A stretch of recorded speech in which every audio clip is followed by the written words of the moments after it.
राष्ट्रीय शिक्षा नीति 2020 के अनुरूप जो एमए में हिंदी भाषा में पढ़ा जाता है, उसमें हम लोग प्रथम सत्र के तृतीय प्रश्न पत्र को देख रहे हैं, प्राचीन एवं मध्यकालीन काव्य। और इसमें हमारा ध्यान इस समय सूरदास जी के ऊपर लगा हुआ है। और सूरदास जी की जो उनकी कृतियां, उनका जो कुछ उन्होंने लिखा बनाया, उसको हम यहाँ पर थोड़ा समझते हैं तो हमें समझ में आएगा कि उन्होंने क्या किया, कैसे किया।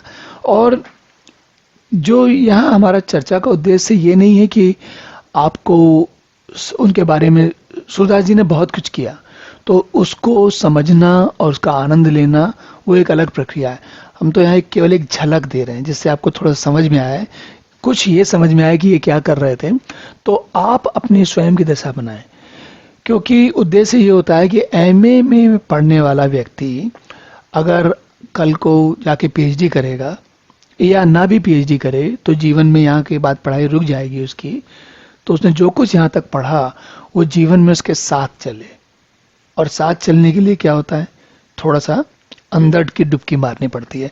पानी के बाहर, गंगा नदी के बाहर खड़े रह के आनंद नहीं है। जब तक आप पानी में नहीं डुबकी मारेंगे तब तक गंगा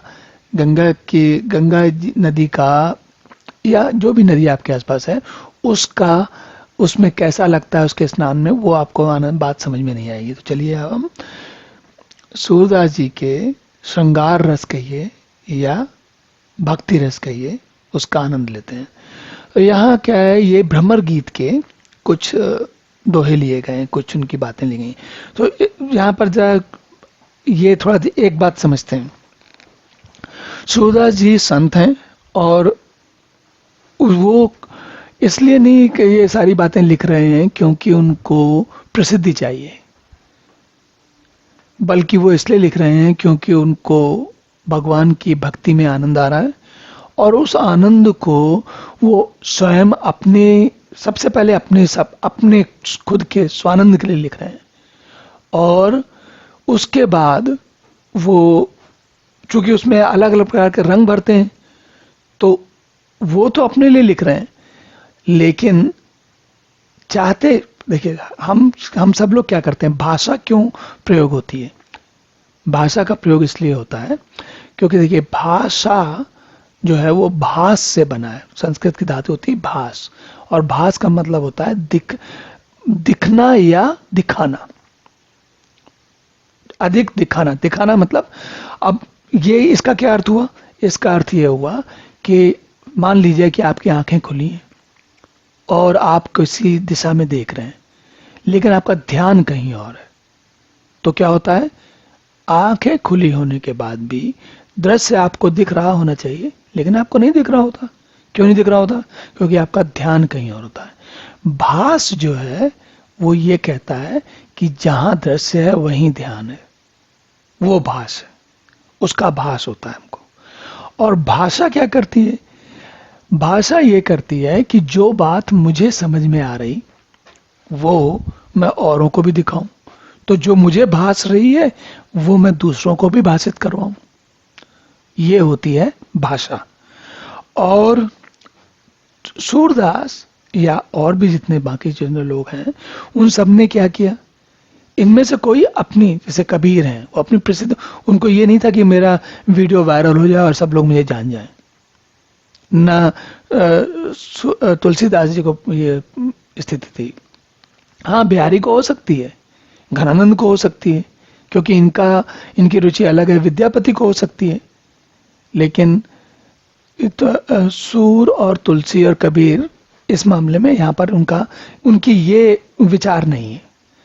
तो हमें क्या ध्यान देना है कि जब व्यक्ति केवल अपने मन के लिए, अपने स्वांतः सुखाय के लिए लिख रहा है, तो सोचिए किसी और के लिए नहीं कर रहा, वो अपने लिए कर रहा है, अपने लिए कर रहा है, और उसके पास पूरा समय है।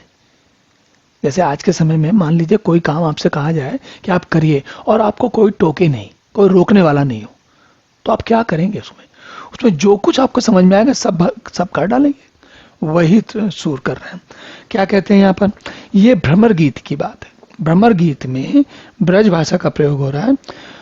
अब आप देखिएगा भाषा में बताते समय कैसे कैसे अलंकार लगाते हैं। अलंकार जानते हैं आप? अलंकार सीधी भाषा में अलंकार होता है अलंकृत करना। अलंकृत करने का अर्थ होता है सजाना, संवारना, उसको अच्छी तरीके से बैठाना और अलग अलग प्रकार से बैठाना। अलंकृत का सबसे एक बड़ा सरल उदाहरण मुझे समझ में आता है, और स्वाभाविक है, हम सभी जानते हैं कि लड़कियां लड़के जो तैयार होते हैं, सजते सजते हैं, उसमें कैसे कैसे अलंकृत होते हैं, वो एक अलग बात है। पर दूसरा उदाहरण देता हूं मैं, क्योंकि सूर्य की बात हो रही है।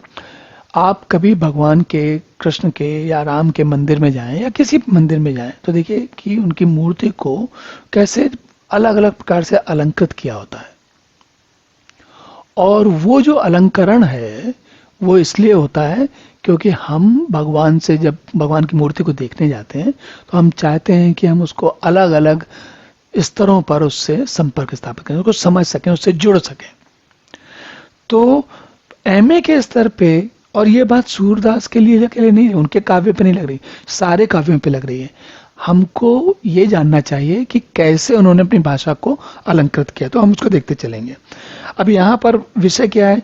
विषय ये है कि श्री कृष्ण कहते हैं कि भाई उद्धव, तुम जाके, वो गोपियां मेरी बहुत याद कर रही हैं, तुम उनको जाके थोड़ा उनको ये समझाओ कि भाई ये इतना ज्यादा विरह में डूबे रहना और मेरी याद करना का कोई औचित्य नहीं है, तुम निर्गुण ब्रह्म को याद करो, तब मुक्ति मिलेगी। आप सोचेंगे कि ये बात सूरदास जी श्री कृष्ण के मुंह से क्यों कहला रहे हैं? क्योंकि सूरदास जी को निर्गुण और सगुण दोनों समझ में आती हैं, भली भांति समझ में आती है, लेकिन निर्गुण का रास्ता जो है बड़ा शुष्क है, ड्राई है। कैसे ड्राई है? वहां रंग नहीं है। क्यों रंग नहीं है? अरे वो तो पहले कह रहे निर्गुण है, गुण तो आई नहीं वहां पर।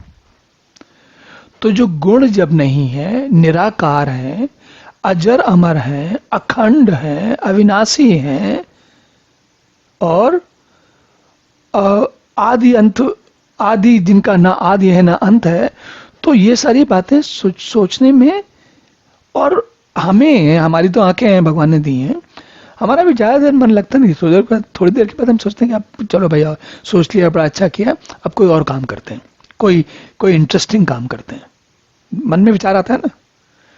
तो सूरदास जी, उनको सब कुछ समझ में आता है, लेकिन जीवन जीते वक्त, जीवन चलाते वक्त जो हमारा जीवन में प्रक्रियाएं हैं, उनमें हम सहज भाव में जुड़ते हैं।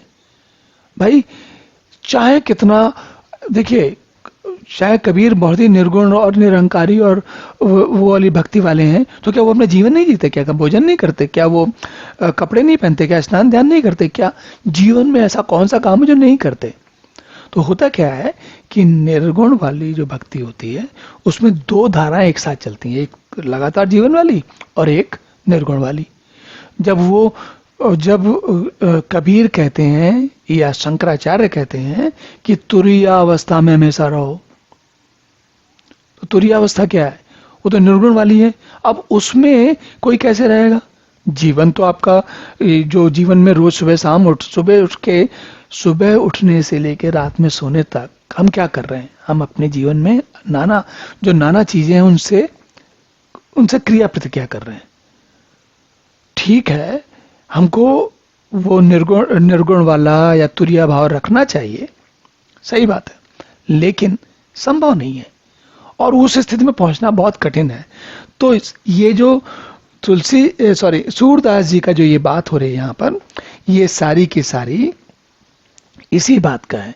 वो कह रहे हैं कि जब आसान सा रास्ता हमारे सामने है तो हम कठिन रास्ता क्यों अपनाएं? वो बार बार ये कह रहे हैं कि भाई देखो, जीवन में जो कुछ चल रहा है उसमें हम परमात्मा देखें। अच्छा, ये निर्गुण और कबीर ये नहीं कहते कि जीवन में जो कुछ हो रहा है वो अलग है, परमात्मा अलग है, वो भी नहीं कहते। तो सूरदास जी की उनका जो तर्क है वो इतना प्रबल है कि उनको क्या, हम सभी को आराम से समझ में आएगा कि भाई जो जीवन चल रहा है उसमें भगवान को देखो। बजाय भगवान के बारे में कुछ अलग से विचार करने की जरूरत क्या है? जो चल रहा है उसमें देखो। अब कहते तो हैं कि कण कण में भगवान, जब कण कण में भगवान है तो हम कण कण में भगवान देख रहे हैं। कहाँ देख रहे हैं? यहाँ ये बात जिस अलग है। तो क्या कर रहे हैं? सोच कर देखिए कि कोई प्रिय या कोई प्रेमिका, उसके मन में सबसे ज्यादा, और ये जब जब स्थिति आती है जीवन में, ऐसी स्थिति, अर्नेस्ट हेमिंगवे एक अमेरिका के राइटर हुए, उनके बारे में कहा जाता है कि वो 4 बार उनको पूरा असली प्रेम हो गया था। पर हम सब उतने भाग्यशाली नहीं है कि 4 बार असली प्रेम हो जाए। लेकिन हाँ, एक बार तो असली प्रेम, जिसको जो कहते हैं ना कि वो जिसको रियल लव जिसको कहते हैं, वो हर किसी को होता है लगभग। मुझे नहीं मालूम, बस पूरी दुनिया के बारे में सबको किसी को नहीं पता होता, लेकिन ऐसा कहा जा समझा जा सकता है। हम जितना अपने बारे में जानते हैं उससे समझ सकते हैं, या अपने मित्रों के बारे में जानते हैं उससे समझ सकते हैं। तो अब बात क्या हुई कि जब कोई प्रेमी या प्रेमिका अपने प्रिय के बारे में सोच रहा है तो क्या होता है? वहां से मन हटता है?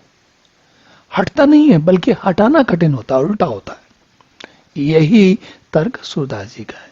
सूरदास जी कह रहे हैं, अब वो अपनी बात उद्धव को फंसा के, कहां पर उन्होंने यहां पर पूरी कहानी बनाई। कहते हैं कि देखिए, कहते हैं उन्होंने ये सारी की सारी कहानी उद्धव कहानी मतलब पुराणों की कहानी है, लेकिन सूरदास जी ने ली और उसको अपने हिसाब से पूरा उसको आगे बढ़ा दिया है। क्या कहते हैं?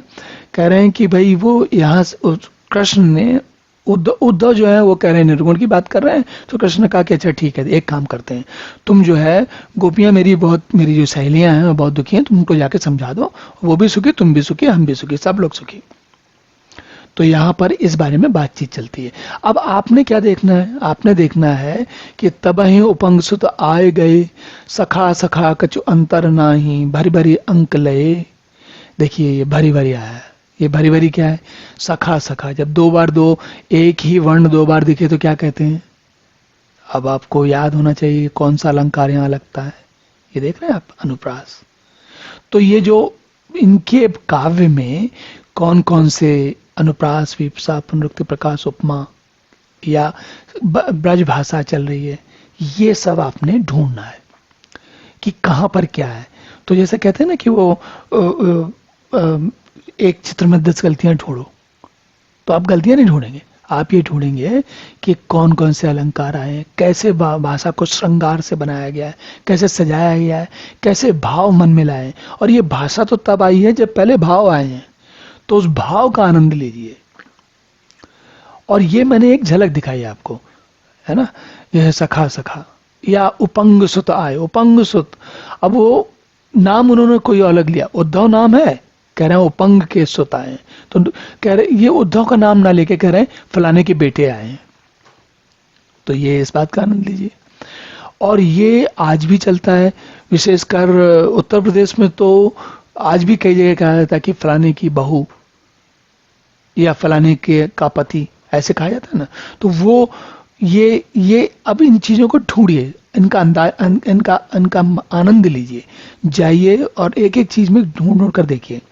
अब आप देखते हैं, थोड़ा और आगे चलते हैं, थोड़ा सा और समझते हैं ताकि आपको बात समझ में आए।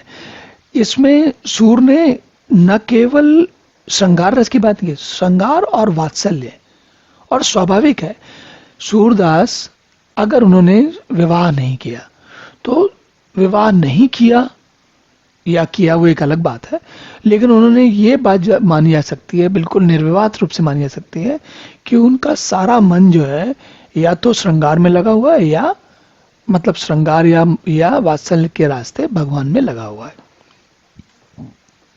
तो ये बातें हो रही। अब हम थोड़ा आगे चलते हैं, देखते हैं जरा इसमें कि क्या क्या चीजें।